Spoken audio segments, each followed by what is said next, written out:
Aquest és un missatge que adreço com a president de la institució Francesc de Borja Moll per afegir-me al simposi d'homenatge a Manuel Sánchez Guarner i concretament a l'exposició virtual que se li dedica. Francesc de Borja Moll i Manuel Sánchez Guarner van col·laborar intensament i, de fet, havien començat a treballar junts ja l'any 34 i 35 amb la recopilació d'informació per a l'Atlas Lingüístico de la Península Ibèrica. La Guerra Civil va trencar ponts de comunicació entre el País Valencià, les Illes i Catalunya,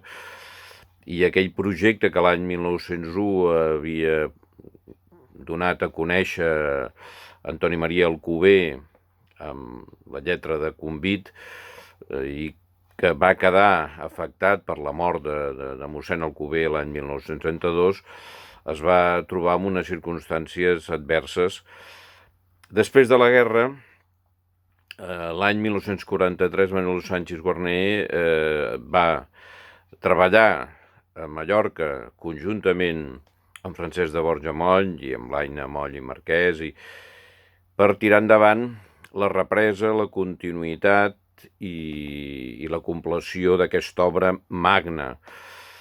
Sense el suport de Manuel Sánchez Guarner, sens dubte, aquesta obra que va culminar-se l'any 1962 no hauria pogut avançar